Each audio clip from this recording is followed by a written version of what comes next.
सुदामा जी महाराज, यदृक्षयोपपन्नेन वर्तमानो गृहाश्रमे। घर की हालत बहुत खराब है, इसलिए खराब है कि किसी से मांगते जांचते नहीं हैं। इनकी पत्नी के लिए सुखदेव जी कह रहे हैं वो पतिव्रता है पर दरिद्रा है। दरिद्रा क्यों है?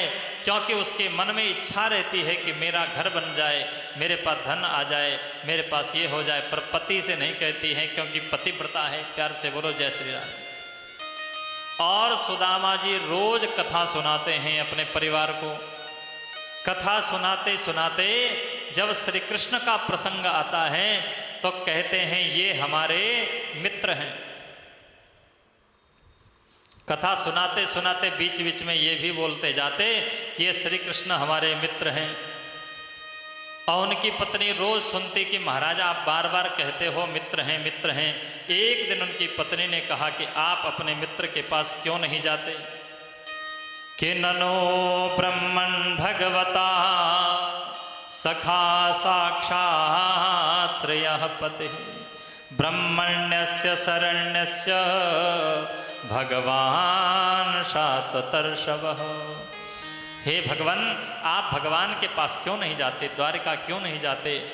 तो सुदामा जी ने कहा कि मैं द्वारिका क्यों जाऊं? बोले दास्यते द्रविणम भूरि सीदते ते कुटुंबिनः।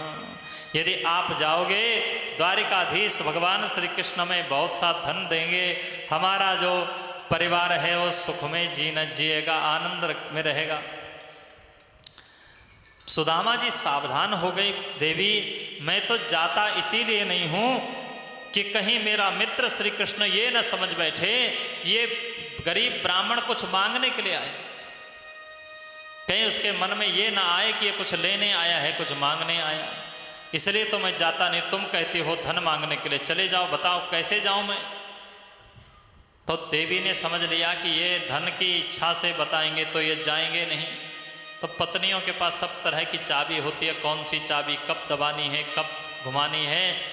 तो पत्नी ने दूसरी चाबी घुमाई। प्यार से बोलो जय श्री राधे।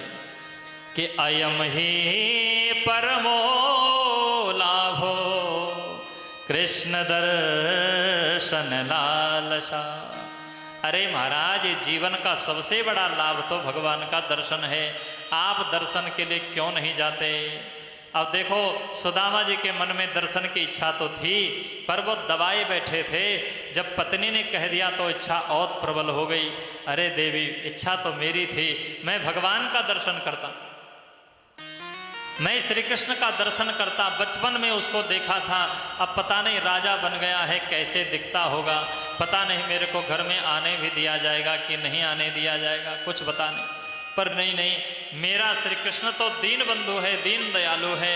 उसका दरबार तो सदा सर्वदा दीनों हीनों के लिए खुला रहता है। क्यों नहीं, मेरे श्री कृष्ण मुझे अवश्य आदर देंगे। देवी ने कहा तो ठीक, आप जाते क्यों नहीं हो? बोले चले जाएंगे। आप देखो कि मित्र के घर में, राजा के घर में, गुरु के घर में खाली हाथ नहीं जाया जाता। तो हे देवी, यदि घर में कुछ रखा है, पड़ा है, तो तुम मुझे ला करके दे दो जो मैं वहां भेंट कर सकूं। उस देवी ने सारा घर छान मारा पर एक दाना चावल का भी नहीं मिला महाराज। तो उस देवी ने कहा कि हे प्रभु, आज तक हमने किसी से कुछ मांगा नहीं, आज तक हम किसी के घर में मांगने नहीं गए, आज भगवान के लिए हम मांगने चले जाएंगे। और वो देवी 4 घरों में मांगने के लिए गई, केवल 4 मुट्ठी चावल लेकर आई। या चित्वा चतिरो मुष्ठीन विप्रान पृथक तांडुलान चैलखंडेन तान बद्धा भ्रत्रे प्रादादुपायनम। 4 मुट्ठी चावल टूटे से फटे से पुराने कपड़े में बांध दिया, बांध करके पोटली बना ली। पोटली बनाकर अपने पति के पास, सुदामा जी के पास दिया। लो भगवान, ये लेकर जाओ, ये जाकर के श्री कृष्ण को प्रदान कर देना। सुदामा जी जैसे थे, जिस हालत में थे उसी हालत में चल पड़े। हाथ में महाराज डंडा लेकर चल रहे हैं। और भगवान की मंजिल का पता पूछते हुए चले जा रहे हैं। प्यार से बोलो जय श्री राधे। कि किसी से उनकी मंजिल का पता पाया नहीं जाता, किसी से उनकी मंजिल का पता पाया नहीं जाता, किसी से उनकी मंजिल का पता पाया नहीं जाता।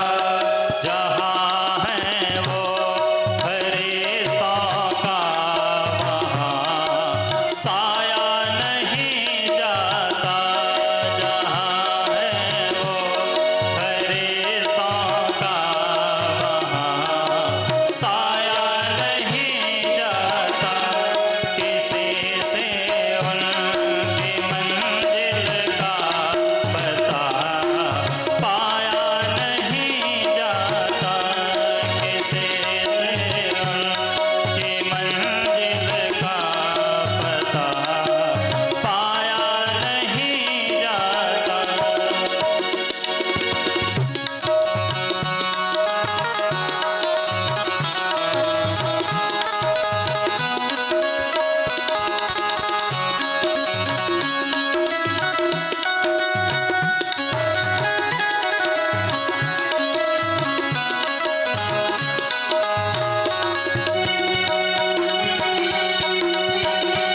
दृष्टा सहस्राणां महिषीणां हरेर्दुजा विवेशे कतमं श्रीमद् ब्रह्मानंद गतो यथा। मार्ग में भटकते भटकते जैसे तैसे करके श्री सुदामा जी द्वारिका में पहुँचे और द्वारिका में श्रीमद् भागवत के अनुसार 3 ड्योढ़ियाँ पार करके भगवान के पास पहुँचे। पर अनेक महापुरुषों ने इस पर अनेक प्रकार के चित्रण किए हैं। सुदामा जी द्वारपालों से पूछते हैं कि महाराज हमें भगवान के घर जाना है, श्री कृष्ण के घर जाना है। ऐसा लोग दिखाते हैं या बताते हैं झांकी वाले, नाटक वाले, टीवी वाले कि सुदामा जी का अपमान हो रहा है, लोग उस पर हंस रहे हैं, धक्के दे रहे हैं। ऐसा सुनना कहना ये द्वारिका वासियों के प्रति अपराध है। प्यार से बोलो जय श्री राम।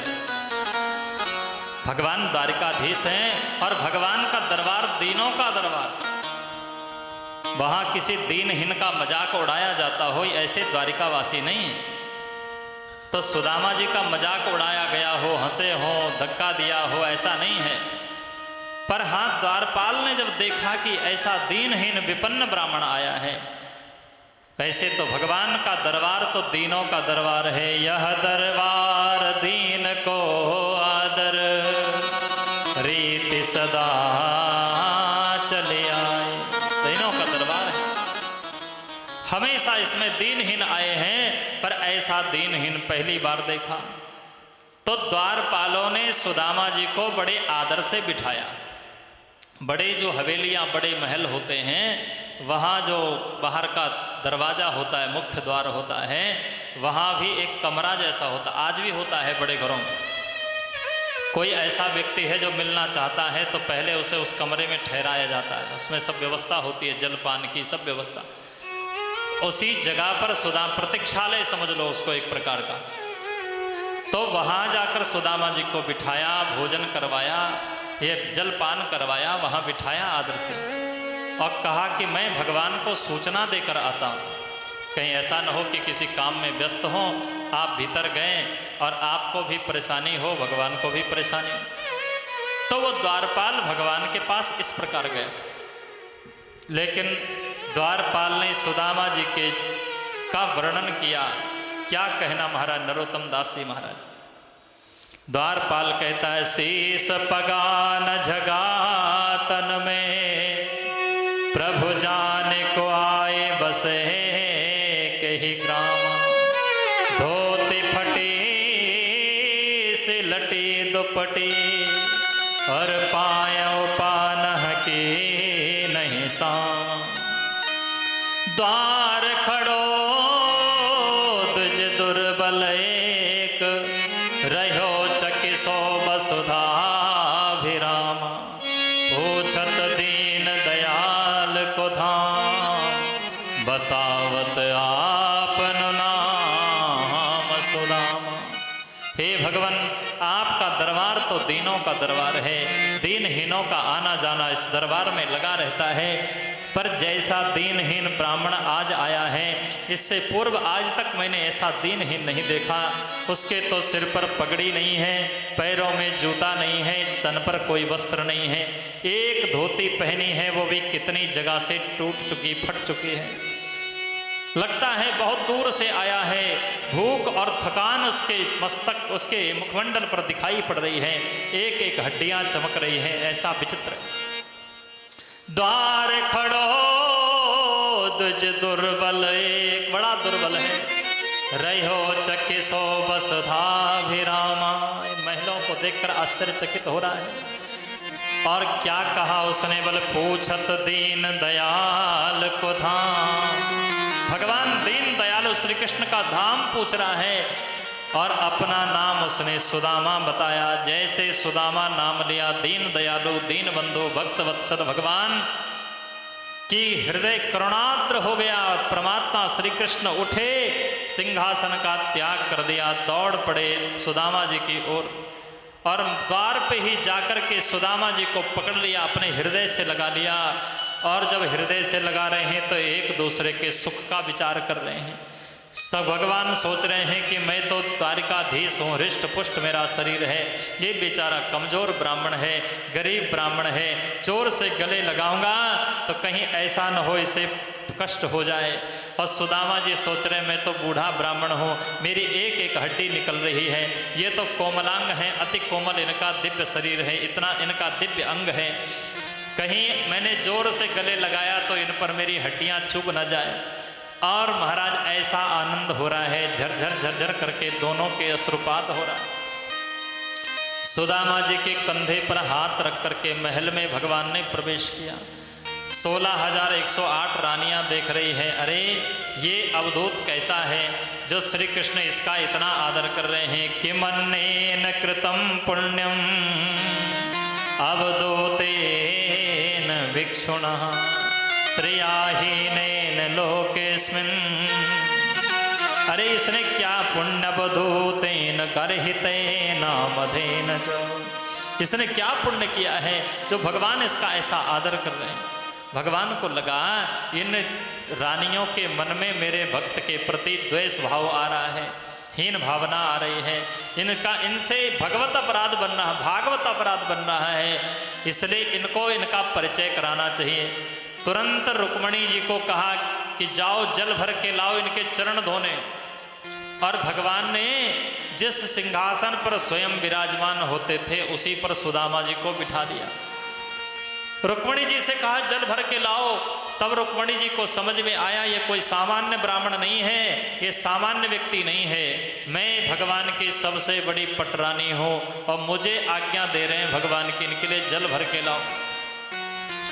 और रुक्मणी जी जल भर के ले आई, भगवान को दिया, परात रखी थी और भगवान ने श्री सुदामा जी के चरणों को अपने हाथ में लिया। सुदामा जी के चरणों से महाराज रिस रिस कर खून रक्त बह रहा था, उनके हजारों कांटे हजारों कंकण चुभे हुए थे। ठाकुर जी ने जब चरण कमलों को देखा तो करुणा निधान भगवान की करुणा जाग गई। और ऐसे बिहाल विवायन सो पग कंटक जाल लगे पुनि जोए, आए महादुख पायो सखा तुम आए ते न किते दिन खोए। देख सुदामा की दीन दशा करुणा करके करुणा निधि रोए, पानी परात को हाथ छुयो नहीं, नैनन के जल सो पग धोए। हजारों कांटे हजारों बिवाइयां रह रह करके रक्त बह रहा है। करुणा निधान भगवान ने अपना करुणा वत्सल हाथ कर कमल जब फेरा, चरणों की सारी पीड़ा दूर हो गई और भगवान श्री कृष्ण के नेत्रों से झरझर झर आंसू गिरने लगे। ऐसे आंसू गिरे, ऐसे आंसू गिरे, क्या कोई संसार का व्यक्ति किसी के लिए रोएगा महाराज? कोई संबंध निभाना चाहे सीखे तो भगवान श्री कृष्ण से, उनके जैसा संबंध निभाने वाला कौन हो सकता है। आज नेत्रों से ऐसे जल गिरा, नैनन के जल सो पग धोए। नेत्रों के जल से ही सुदामा जी के चरणों का प्रक्षालन कर दिया। पानी जो लाया था जल झारी भरकर वो ऐसी धरी की धरी रह गई। एक एक कांटा ठाकुर जी अपने हाथ से निकाल रहे हैं, एक एक कांटा निकाल रहे हैं। जो हाथ से कांटा नहीं निकलता है उसे ठाकुर जी अपने दांत से निकालते हैं, बार बार करुणा करते हैं। हाय महादुख पाय सखा तुम आए ते न किते दिन खो। इतने दिन तक क्यों तुम वहाँ रहे, क्यों नहीं आए? ऐसा कहकर के ठाकुर जी रो रहे हैं और श्री सुदामा जी के चरणामृत को स्वयं पान किया और सारे द्वारिका वासियों को कहा इनका चरणामृत पान करो, ऐसा भक्त दूसरा नहीं हो सकता है। और फिर कथया सक्रतुर्गाथा पूर्वा गुरुकुले सतो, आत्मनो ललिता राजन करो ग्रह्या परस्परम। ऐसे हाथ पकड़े हैं भगवान, क्या कहना सुखदेव जी का वर्णन कर रहे हैं। ऐसे हाथ पकड़े हुए हैं मित्र का, उसी सिंहासन के बगल में उनके चरणों में बैठे हुए हैं और गुरुकुल की चर्चा कर रहे हैं। और गुरुकुल की चर्चा करते हुए, देखो एक कथा ऐसी है, अन्यत्र प्रचलित है, भागवत में तो नहीं है, कई जगह प्रचलित है, पर लोग उस कथा का पूरी तरह से भाव नहीं समझ पाते हैं। प्यार से बोलो जय श्री राधे। वो कथा ऐसी है कि भगवान श्री कृष्ण को या सुदामा जी को उनकी गुरु माता ने पाने के लिए चने दिए। अब भगवान समिधा लेने के लिए, ईंधन लेने के लिए वन में जा रहे थे और सुदामा जी, ठंड लग रही थी, सुदामा जी ऊपर बैठे थे, बरसात हो रही थी, भूख भी लग रही थी, तो सुदामा जी ने वो चने अकेले पा लिए। और जब कन्हैया ने पूछा कि ये तुम क्या कर रहे हो, तो कहने लगे कि ठंड से मेरे दांत कटकटा रहे हैं, इसलिए दांत बज रहे हैं, मैं तो। और अकेले वो चने पा गए, श्री कृष्ण को नहीं दिया। यहाँ विचार करने वाली बात यह है, ऐसा अदांतपन यदि सुदामा जी में होता, अजितेंद्रियपन होता, तो क्या ठाकुर जी उनका ऐसा सत्कार करते? क्या सुदामा जी का भक्तों में इतना बड़ा नाम होता? क्या ठाकुर जी जो आदर कर रहे हैं, चरण धो रहे हैं, क्या भगवान ऐसा करते? अथवा सुदामा जी के हृदय में इतनी बड़ी प्रेम भक्ति प्रकट होती? जो अपने मित्र के बदले के चने खा जाए, उसके जीवन में भक्ति आ जाए, ऐसा कैसे हो सकता? तब ये कथा पूरी कैसी है वो सुन लो, जो हमने गुरुजनों से सुनी है। और कथा ऐसी है कि कुछ काम करके गुरु माता के पास सुदामा जी और कृष्ण भगवान गए और आज्ञा मांगी कि हमें कोई सेवा की आज्ञा दो। तो गुरु माता ने कहा कि बेटा, बरसात होने वाली है, आसमान खराब हो रहा है और ईंधन भी खत्म होने वाला है, इसलिए तुम यदि सेवा करना चाहते हो तो वन में चले जाओ, ईंधन लेकर आओ। तो सुदामा श्री कृष्ण दोनों ने कहा कि माता जी, हमारा थोड़ा नित्य कर्म रहता है, संध्या वंदन आदि, वह थोड़ी देर में 5-10 मिनट में हम वो निपटा करके आपके पास फिर हम चले जाएंगे।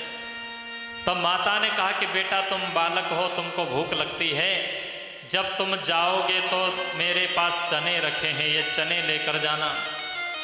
तो श्री कृष्ण सुदामा चले गए वहाँ से नित्य कर्म करने, और इसी बीच में श्री दुर्वासा जी महाराज आ गए। और दुर्वासा ने गुरु पत्नी को कहा, भगवान श्री कृष्ण के गुरु पत्नी को, कि महाराज भिक्षाम देहि, भिक्षा दो। अब घर में कुछ और था नहीं, खाली वो चने की पोटली थी। माता ने विचार किया कि भाई ये चने की पोटली हम ये महात्मा को दे देंगे और बेचारे बच्चे क्या पाएंगे। माता का हृदय में वात्सल्य था। अब माता ने सोचा कि तो महात्मा है, कहीं और जाकर के इनको भिक्षा मिल जाएगी, कोई और इनको भोजन करवा देगा।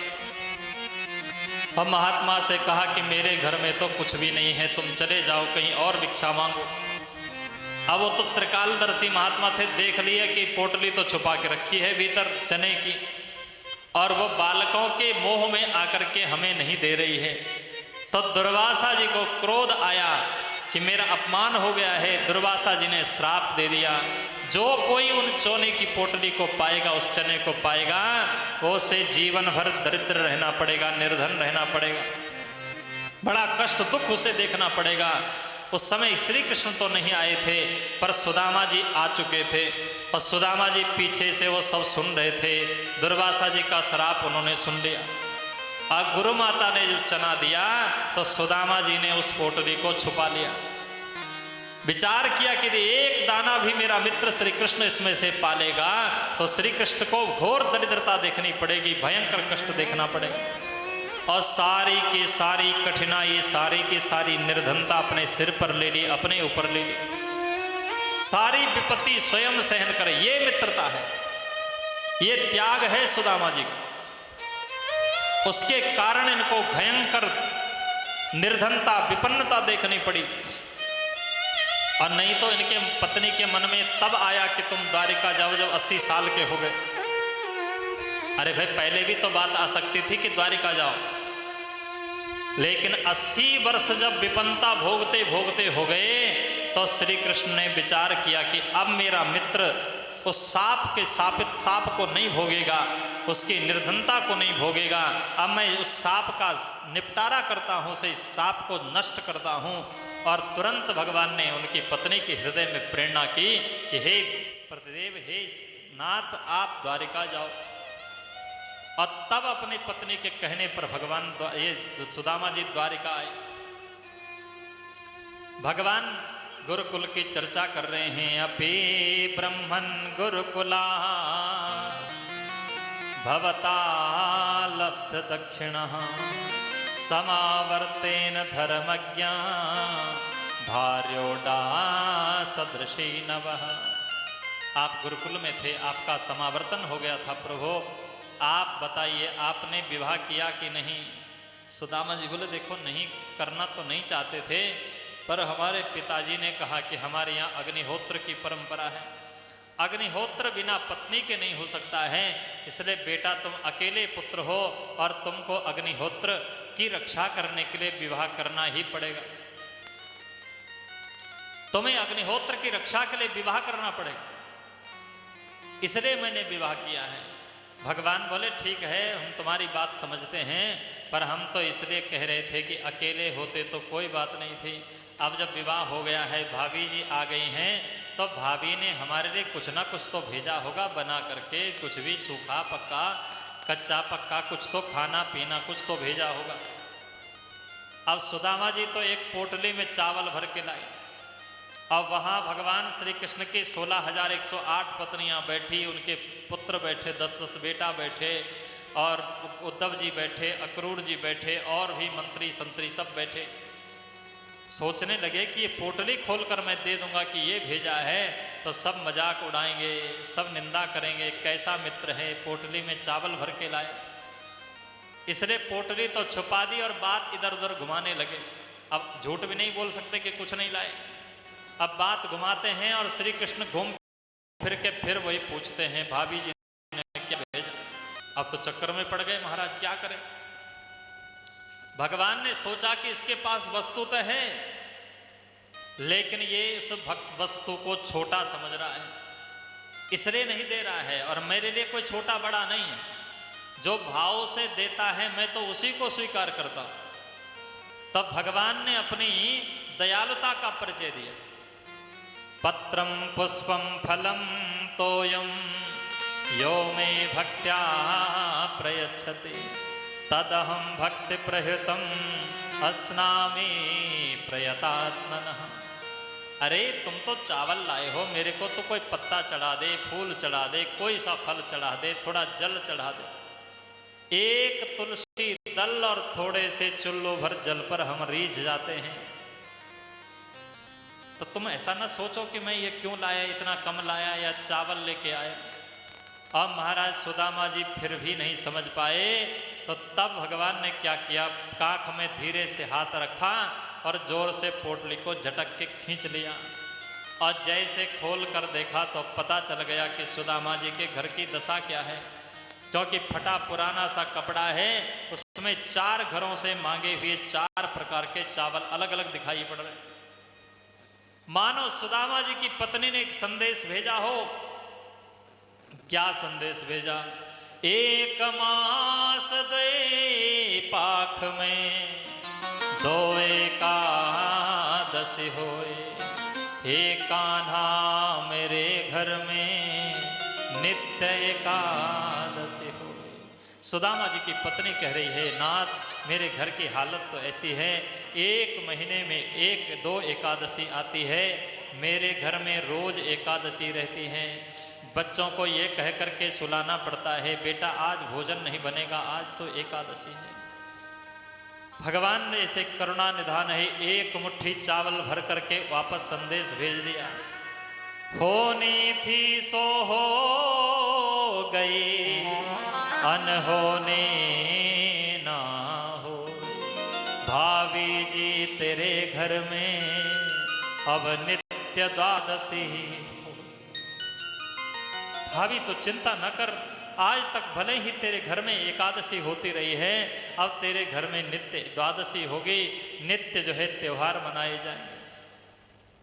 और करुणा निधान भगवान, उदार हृदय भगवान, आज भगवान ने 1 मुट्ठी उठाई, 1 मुट्ठी में ही सकृत मुष्टिम सकृत जग्धा, 1 मुट्ठी भगवान ने पाई, 1 मुट्ठी से ही तीनों लोकों की संपत्ति श्री सुदामा जी को दे दी।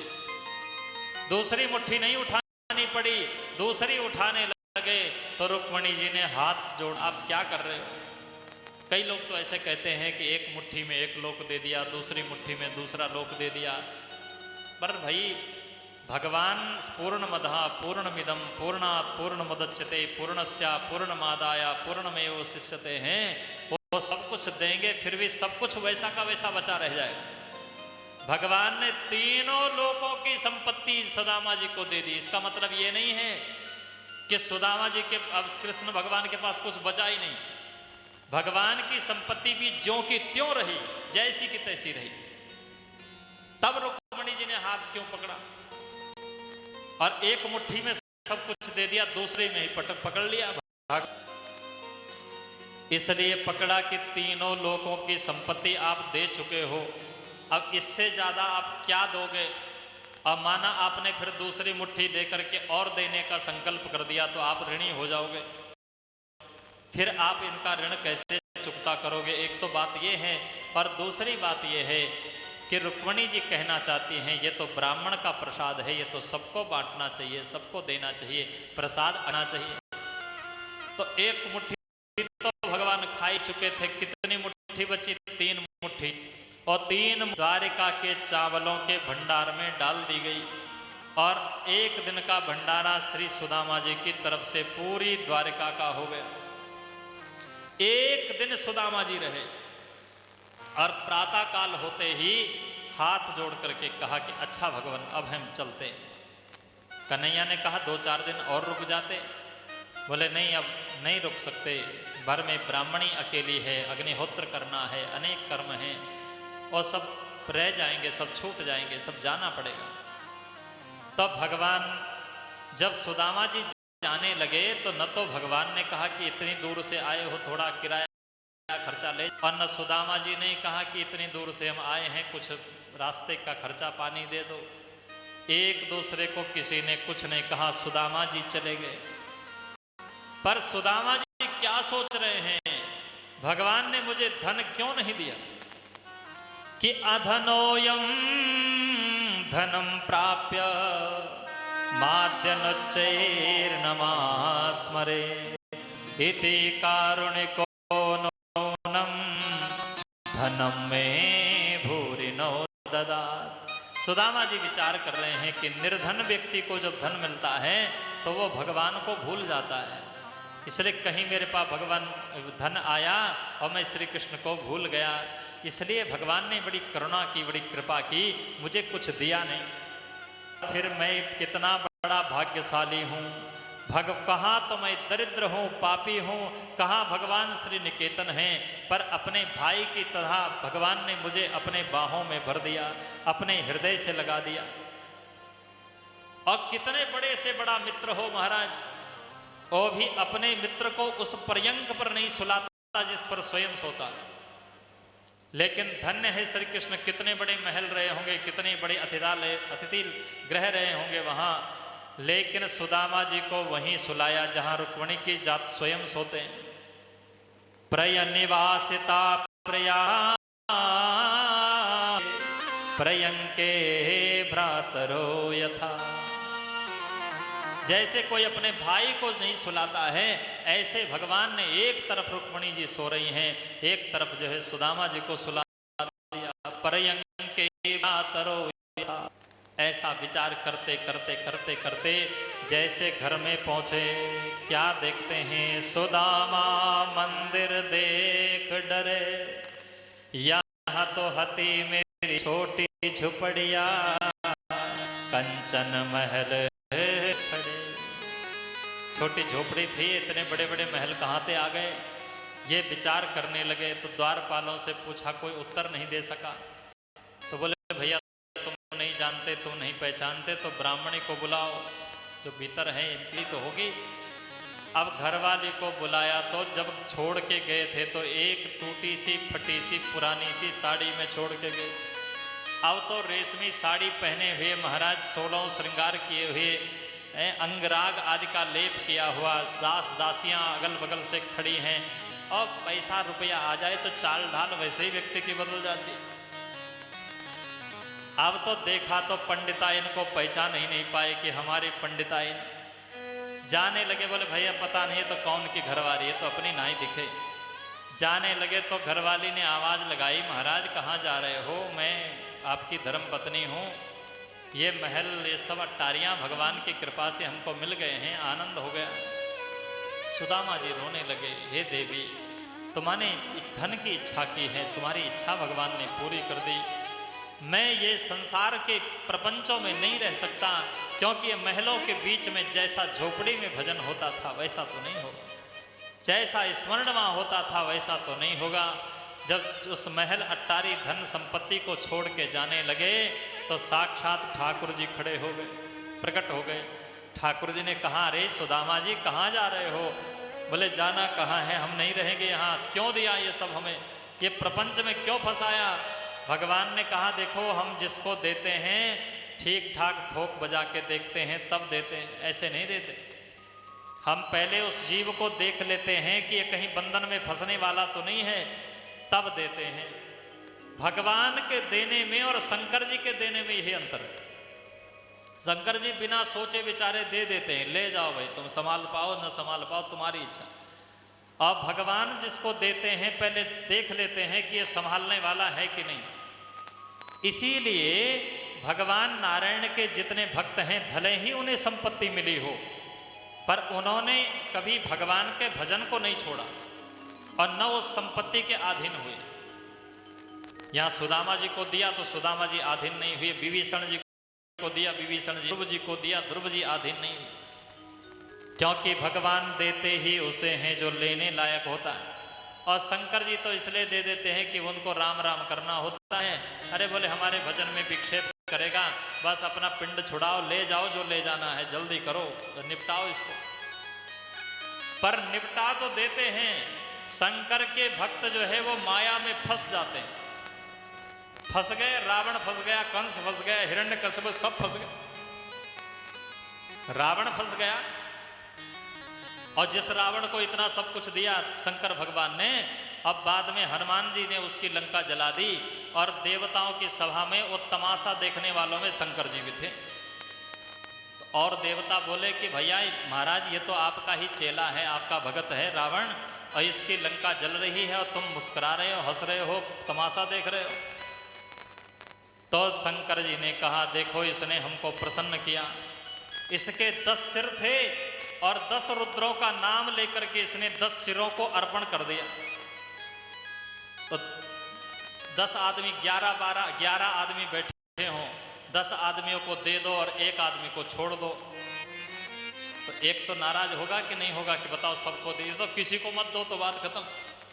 अब मानो सब एक को दे दिया, बांट दिया, कुछ देना, कपड़ा हो, जूता हो, दक्षिणा हो, पानी हो, कुछ भी हो, अन्न हो, और एक आदमी को छोड़ दिया बीच में, तो एक अकेला नाराज हो जाए। बोले हम हैं 11 रुद्र, 10 रुद्रों का नाम लेकर के 10 सिरों की आहुति दे दी, एक बेचारा छूट गया, और जो एक छूट गया वही नाराज हो गया, और वही 11वां रुद्र जो है वही हनुमान बन करके आया, नाराज होकर के सारी लंका को जला के चौपट करके चला गया। इसलिए मैं देख रहा हूं, मैं कुछ नहीं कर सकता। लेकिन भगवान जिसको देते हैं, इतने उदार शिरोमणि हैं हमारे प्रभु कि जो संपत्ति शिव रावण ही दीन दिए 10 माथ, सोई संपदा विभीषण ही सकुच दीन रघुनाथ। जिस संपत्ति के लिए रावण ने 10 सिरों को काट दिया और तब जाकर के लंका की संपत्ति मिली, और विभीषण को भगवान ने अनायास ही वो दे दी। क्या दिया विभीषण ने भगवान को? लंका से आया था, सोने की लंका थी, कहीं से कोई टुकड़ा ही उठा के ले आता, भगवान को चढ़ा देता, नहीं चढ़ाए। अरे चलो सोने पर उसका अधिकार नहीं था, राजा का अधिकार था, रावण का अधिकार था, तो कम से कम उसके यहाँ तुलसी की वाटिका थी, नव तुलसी का वृंद था, तो थोड़ा बहुत तुलसी की मंजरियाँ, फूल पत्र कुछ तोड़ के ले आता, ठाकुर जी को चढ़ाया, नहीं लाया। और कुछ नहीं था तो अथाह जल राशि, समुद्र तो थे, समुद्र की जल राशि थी, चुल्लू भर जल लाकर भगवान के चरणों में रख देता कि यही लेकर आया, कुछ नहीं लाया। केवल और केवल भगवान को प्रणाम किया और अस कही करत दंडवत देखा। जैसे ही ने देखा कि ये शरण में आ गया है, वह इतने में भगवान प्रसन्न हो गए। और प्रसन्न इतने हुए कि अभी उनसे मेल नहीं हुई, मुलाकात नहीं हुई, परिचय नहीं हुआ, कुछ नहीं हुआ। अभी तो यही पता था कि रावण का भाया है, आया है, क्यों आया, कैसे आया, कुछ नहीं पता। और आते ही उसको राजा बना दिया। कहु लंकेश सहित परिवारा, कुशल कुठार बास तुम्हारा। उसी एक क्षण में लंकेश बना दिया। आज सुदामा जी को संपूर्ण धरती, संपूर्ण तीनों लोकों का की संपत्ति एक क्षण में भगवान दे दी। और वे सुदामा जी उस संपत्ति के बीच में रहे, पर लिप्त नहीं रहे। उन्होंने अपने भोग में उसका उपयोग नहीं किया, सारी संपत्ति का उपयोग भगवान की सेवा में किया। और संतों की सेवा में, ब्राह्मणों की सेवा में, दीन दुखियों की सेवा में, गौ सेवा में सारी संपत्ति का व्यय किया। ऐसा सुंदर चरित्र सुनाया महाराज। एकदा द्वारवत्याय